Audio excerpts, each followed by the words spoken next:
السلام علیکم ورحمۃ اللہ. الحمد للہ چیپٹر نمبر 5 کا ہمارا سیکنڈ پارٹ بھی آ چکا تھا. اب چیپٹر نمبر 6 ہمارا اسٹارٹ ہوگا. تو سب سے پہلے ہم اس کے اندر جان لیں گے کہ سکون کسے کہتے ہیں. فرسٹ جو اس طرح سے بنا ہوا ہوتا ہے، جو میں نے ہائی لائٹ کیا مارک کی طرح، اس 1 سیکنڈ، جیسے یہ با کے اوپر یہ جو بنا ہوا ہوگا اس ٹائپ سے، یہ سکون کہلائے گا. اس کو سکون کہتے ہیں. اب جان لیتے ہیں کہ سکون کی کتنی قسمیں ہوتی ہیں، کتنی ٹائپس کے سکون ہوتے ہیں ٹائپ کے. تو فرسٹ ہے سکون 2 قسم کے ہوتے ہیں. سکون 2 ٹائپ کے ہوتے ہیں. پہلا ہے سکون اصلی اور دوسرا ہے سکون عارضی. اب دونوں کی ڈیفینیشن، دونوں کی تعریف جان لیتے ہیں کہ سکون اصلی کس کو کہتے ہیں اور سکون عارضی کس کو کہتے ہیں. سکون اصلی وہ سکون ہوتا ہے جو آلریڈی پہلے سے ہی ساکن ہی ہوتا ہے. جو پہلے سے ہی ساکن ہو، اس کو ہم نے ساکن کیا نہیں ہو، وہ ہوتا ہے سکون اصلی. فار ایگزامپل جیسے یہاں پر با ہم نے ساکن کیا نہیں ہے، آلریڈی وہ ساکن ہے، تو یہ ہو گیا سکون اصلی. اب سکون عارضی نمبر 2، سکون عارضی. دوسری قسم اس کی کیا ہے؟ دوسرے ٹائپ کیا ہے؟ سکون عارضی.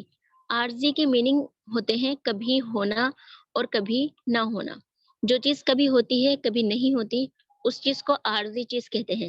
جیسے کہ آپ مطلب ہم لوگوں نے دیکھا ہوگا کہ جب دنیا کی بات آتی ہے تو اکثر لوگ کہتے ہیں کہ یہ دنیا عارضی ہے، کیونکہ ابھی فی الحال تو یہ دنیا ہے لیکن بعد میں نہیں رہے گی.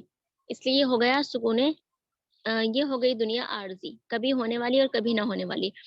اب سکون عارضی کس کو کہتے ہیں؟ جو کبھی تو ساکن ہو اور کبھی ساکن نہ ہو، کبھی ساکن ہوگا اور کبھی ساکن نہیں ہوگا.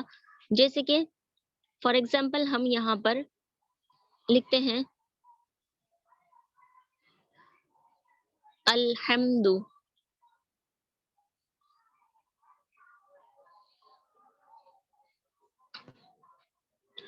الحمد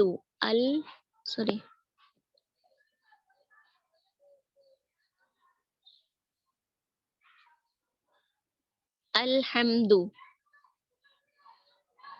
ہم نے جب یہاں پر لکھا تو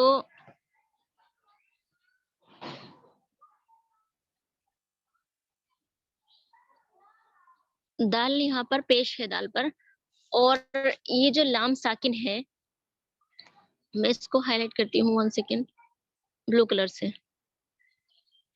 یہ جو لام ساکن ہے، اس کو ہم نے ساکن کیا نہیں ہے، یہ آلریڈی پہلے سے ہی قرآن کے اندر ساکن لکھا ہوا ہے. سکون اصلی جو پہلے سے ہی ساکن ہے. لیکن جو دال ہے یہاں پر، دال پر پیش ہے، تو اب ہم کبھی ایسا ہوتا ہے کہ ہم یہاں پر رکتے ہیں. جب ہم رکتے ہیں تو وقف کی کنڈیشن ہو جاتی ہے. رکنا مینس ہوتا ہے وقف کرنا، تجوید میں رکنے کو کہتے ہیں وقف کرنا. تو جب ہم یہاں پر رکیں گے تو وقف کا کیا رول ہوتا ہے؟ جب کہیں پر رکتے ہیں تو اس کے لاسٹ والے ورڈ کو ساکن کرنا ہوتا ہے ہمیں. تو اگر ہم الحمد پہ رکیں گے تو ہم اس کو پڑھیں گے الحمد. تو دال کو ہم کیا کر دیں گے؟ دال کو ہم ساکن کر دیں گے. حمد سے حمد کر دیا. تو جب ہم نے اس کو ساکن، یہ تھا نہیں، اس کے اوپر پیش تھا، لیکن ہم نے جب وقف کیا تو وقف کی وجہ سے ہم نے یہاں پر سانس توڑی، تو سانس توڑ کر ہم رکے تو ہم نے اس کو کر دیا الحمد. ایسے ہی بسم اللہ الرحمن الرحیم.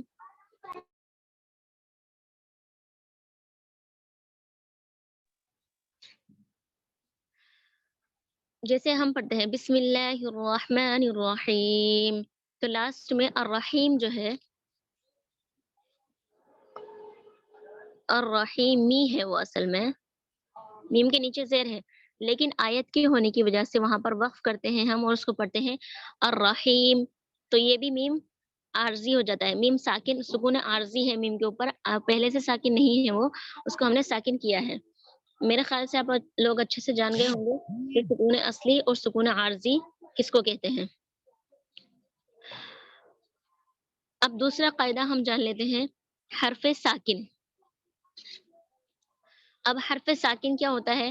جیسے کہ یہاں پر دیکھیں, ہم نے لکھا, یہ اب لکھا ہوا ہے اب, تو اب جو ساکن ہے, وہ جو سکون ہے وہ تو ہے یہ جو بنا ہوا ہے, اس کے اوپر مارک بنا ہوا ہے اس طرح سے, جو چن ہے یہ سکون ہے, اور جو یہ با ہے اس کو ساکن کہیں گے. با کیا ہوگا؟ با ساکن ہوگا,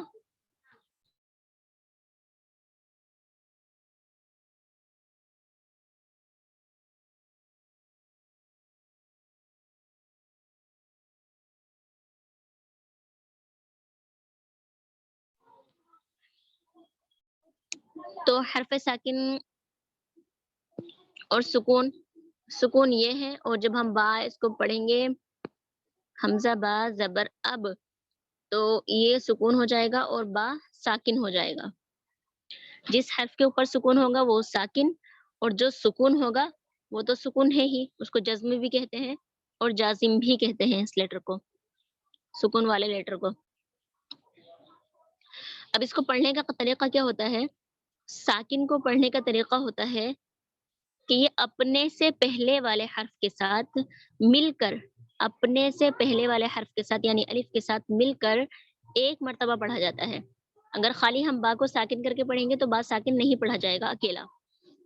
لیکن اگر ہم اس کے پڑھنے کا طریقہ صحیح کیا ہے, حمزہ با زبر اب, ہم نے حمزہ کے ساتھ با کو ملایا, یعنی با سے پہلے والے حرف کے ساتھ ہم نے اس کو ملا کر پڑھا, حمزہ با زبر اب. تو یہ ہے الحمدللہ ہمارا آج کا قاعدہ. انشاءاللہ باقی کل کریں گے.